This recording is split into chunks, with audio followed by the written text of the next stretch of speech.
हमारे घर के लड़कों को यादव उठाकर लेकर जाते हैं और पीटते हैं। हमारे घरों पर आकर के वो कहते हैं कि ये देश छोड़ करके भाग जाओ, वरना अगर इस देश में रहना है तो तुमको यादव कैंडिडेट जो होगा, आरजेडी का उम्मीदवार जो होगा, उसको वोट देना ही होगा। मुसलमान कहते हैं कि यादवों से हमको इतना डर लग रहा है कि हम लोग रात भर सो नहीं पाते हैं। हम लोग रात रात भर सिर्फ सोचते रहते हैं कि 500 मीटर की दूरी पर यादवों का गांव है, वो यादव कब यहां पर आ जाएं, क्या ही पता। यह कहानी कहीं और की नहीं बल्कि बिहार के वैशाली की है। वैशाली विधानसभा के अंतर्गत एक गांव पड़ता है कमतुलिया और पंचायत का नाम है मोहम्मदपुर। ये उसी मोहम्मदपुर के मुसलमानों का एक वीडियो सोशल मीडिया पर वायरल है। वो एक पत्रकार से बातचीत करते हुए ये सारी की सारी व्यथा बताते हैं और अपना दुखड़ा सुनाते हुए कहते हैं कि हम लोग मोदी के हैं, बीजेपी के हैं। वो गुस्से में कहते हैं कि हम यादवों के दिखाए हुए चुनाव चिन्ह पर वोट क्यों देंगे, वो जहां पर कहेंगे हम वहां पर वोट क्यों डालेंगे। लेकिन मुसलमान कहते हैं कि यादव यहां पर हमारा जीना हराम कर चुके हैं। समझ नहीं आता है कि यादवों के डर से हम भागे तो कहां पर भागे। और यादव तो यह कह देते हैं कि यहां से देश छोड़ करके ही भाग जाओ, अगर तुमको यादवों के कहे अनुसार नहीं रहना है तब। यह पूरी की पूरी कहानी आपको हम बताएंगे। जो सोशल मीडिया पर वीडियो वायरल है, वीडियो बड़ा लंबा सा है, बड़ी विस्तृत बातचीत हो रही है और उस बातचीत में आरजेडी का ही जिला स्तरीय एक नेता है जो कहता है कि हम तो खुद आरजेडी के नेता हैं लेकिन यादवों से बड़े परेशान हैं। आपको सारी कहानी बताएंगे, लेकिन आगे बातचीत करने से पहले हमारा नमस्कार स्वीकार करिए। हमारा नाम मोहित कुमार सिंह है। पिछले कुछ दशकों में एक कॉन्सेप्ट ऐसा राजनीति में गढ़ा गया है कि मुसलमान और यादव तो नेचुरल अलायंस है। यूपी और बिहार में यादव और मुसलमान एक ही साथ रहते हैं। पॉलिटिकली अगर देखा जाए तब बिहार के वैशाली में होता क्या है कि एक मोटरसाइकिल और मोटरसाइकिल जिस रास्ते से जा रहा होता है उसी को लेकर हल्का सा विवाद होता है। विवाद ये था कि यादव लोग बीच रास्ते पर बैठे हुए थे। मुसलमान गांव का लड़का मोटरसाइकिल लेकर जाता है, वो उनको कहता है कि जरा सा कुर्सी हटा लो तो हम चले जाएंगे। यादव कहते हैं कि नहीं हटाएंगे, तुम किनारे से होकर चले जाओ।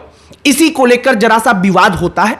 वो मुसलमान वहां पर ऑन कैमरा कहते हैं कि उस लड़के को पीटा जाता है, बाद में टांग कर ले जाकर के पीटा जाता है और इसके बाद वो कहते हैं कि उनका इतना डर खौफ बढ़ चुका है कि हमारे समझ में आ ही नहीं रहा कि हम क्या करें। मुसलमान वहां पर बातचीत करते हुए एक व्यक्ति कहता है कि वो आकर के कहते हैं कि हमारे चलते तुम लोग सुरक्षित हो, हमारे चलते तुम लोग सेफ हो, भारत में रह पाते हो, वरना तुम लोग भारत में रह भी नहीं पाते। वो मुसलमान कहते हैं कि हम ही उनके जाति के कैंडिडेट को वोट देते हैं, उनके जाति की जो पार्टी है उसको वोट करते हैं और वापस आकर के वो हमको ही धमकाते हैं, मारते हैं, पीटते हैं, डराते हैं। और जो आरजेडी के जिला स्तरीय नेता है वो महासचिव के पद पर है, वो तो बोलते बोलते उनकी आंखें मानो डबडबा जाती हैं। वो मारे डर के शायद खुल के बोल भी नहीं पाते। वो कहते हैं कि खौफ इतना ज्यादा है कि हमारे समझ में आ ही नहीं रहा कि यादव के डर से हम करें क्या। यादव लोगों का खौफ इतना ज्यादा बढ़ चुका है। अब प्रशांत किशोर की एक बात यहां पर याद आती है। प्रशांत किशोर अक्सर कहा करते हैं मुसलमानों के बीच में कि वो सिर्फ और सिर्फ आपका वोट इसलिए लेते हैं जिससे कि वो आपको इस बात को दिखा सके कि देखिए हम ही आपको बचा रहे हैं।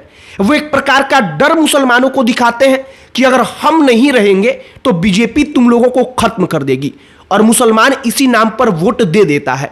यहां पर जब मुसलमान कहते हैं कि यादव आकर के ये कहते हैं कि अगर हम ना होते तो तुम लोग यहां पर रहोगे भी नहीं, भारत छोड़कर तुमको भागना पड़ेगा अगर हम लोग तुमको नहीं बचाएंगे, तब प्रशांत किशोर की वही बात याद आती है कि वोट लेने के लिए डराएंगे भी वही, लेकिन डर दिखाएंगे भारतीय जनता पार्टी का, बीजेपी का जो कोर वोटर जो जातियां हैं उन जातियों का। फिलहाल बिहार के वैशाली का यह पूरा का पूरा मामला है। हमने भी वीडियो पहले सोशल मीडिया पर देखा, फिर हमने ढूंढकर पूरा का पूरा वीडियो देखा और पूरे के पूरे वीडियो में कोई एक व्यक्ति या दो व्यक्ति बात नहीं करता, बल्कि कई सारे व्यक्ति, पूरा का पूरा मुसलमानों का गांव वहां पर उमड़ा रहता है और बूढ़े से लेकर के जवान तक हर कोई इस बात को दोहराता है कि 500 मीटर की दूरी पर यादवों की बस्ती है। हम इतना डरते हैं कि वो रात बिरात भी कभी आकर के हमारा कुछ भी कर सकते हैं। इतने हम खौफ में हैं कि हम कहां जाएं, क्या करें, हमको कुछ मालूम ही नहीं पड़ता। हम क्या कर सकते हैं, हमको कुछ समझ में आ ही नहीं रहा है। और जब हमने ये पूरी की पूरी कहानी देखी तो हमें लगा कि जो नेचुरल अलायंस अब समझा जा रहा है बिहार और उत्तर प्रदेश में, आखिरकार वाकई में जो ग्राउंड है, जो ग्रामीण स्तर पर जो अलग अलग गांवें हैं, वहां पर इनकी स्थिति क्या है, जरा ये कहानी आपको बताई जाए।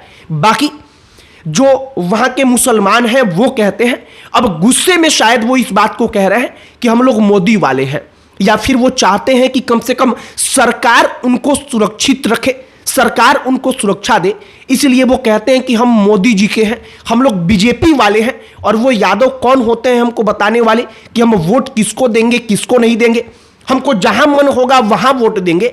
और वो कहते हैं कि हम लोग बीजेपी के हैं, लेकिन वो यादव आकर के कहते हैं कि नहीं, तुम लोगों को यादवों को ही वोट देना है, जो राष्ट्रीय जनता दल का उम्मीदवार होगा उसको ही वोट देना है। और ये पूरी की पूरी लड़ाई इतनी बढ़ चुकी है कि मुसलमान बस्तियों के लोग कहते हैं कि खौफ के मारे हम कहां भाग जाएं, हमारे समझ में कुछ आ ही नहीं रहा है। बाकी जो ये नारा अक्सर सुनाई पड़ता है कि मुसलमानों को भारत छोड़कर भाग जाना चाहिए, भारत से भगा देंगे, वो अक्सर ये आरोप लगता है कि भाजपा समर्थित जो लोग हैं वो ये नारा लगाते हैं। लेकिन वो मुसलमान वहां पर अपनी डबडबाई आंखों से कहते हैं कि यादव आकर के कहते हैं कि भारत छोड़ करके तुमको भागना पड़ेगा, तुमको ये जगह छोड़ करके भागना पड़ेगा और भारत देश से तुमको भगा देंगे जिस दिन तुम लोग हमारा बात मानना बंद कर दोगे। फिलहाल बिहार की पूरी कहानी है, हमने पूरी की पूरी कहानी देखी, हमने सुना, हमने समझा, तो हमने हूबहू वो कहानी आपके सामने रखने का प्रयास किया है। बाकी नेचुरल अलायंस की बैकडोर की कहानी भी जरा आप समझ लीजिए। जब 90 का दौर चल रहा था, लाल कृष्ण आडवाणी का रथ यात्रा निकला था, तो लालू प्रसाद यादव ने उस वक्त पर एक ऐसी खेती लगाई जिस खेती का फसल अब उनके बेटे भी काट रहे हैं। वो खेती यह थी, वो फसल यह था कि लाल कृष्ण आडवाणी के रथ को रोक दिया जाए और उनके रथ को रोक करके मुसलमानों का विश्वास जीत लिया जाए। लालू प्रसाद यादव ने वही किया और एक बार उन्होंने अपना फसल लगाया और अब हर चुनाव में वो उस फसल को काटते हैं और अब उनके बेटे काट रहे हैं। बाकी यादव मुसलमान अलायंस जो बड़ा चर्चा का विषय रहता है, MY समीकरण बड़ा चर्चा का विषय रहता है, उस MY समीकरण को लेकर वो मुसलमान कहते हैं कि यहां पर केवल Y समीकरण है, केवल यादव ही यहां पर 20 है, मुसलमानों की तो कोई हैसियत यहां पर है ही नहीं।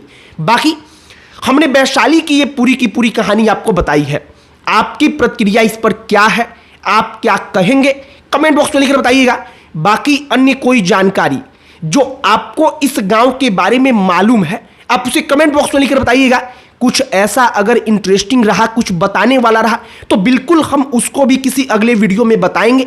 अन्य कोई टॉपिक जिस पर आप चाहते हो कि हम वीडियो बनाएं, उसे भी कमेंट बॉक्स में लिखकर बताइएगा। हमारा पूरा प्रयास होगा कि हम उस टॉपिक पर भी वीडियो बनाएं। बाकी इस वीडियो को यहीं पर समाप्त करते हैं। अंत में हमारा परिचय, हमारा नाम मोहित कुमार सिंह है। बहुत बहुत धन्यवाद।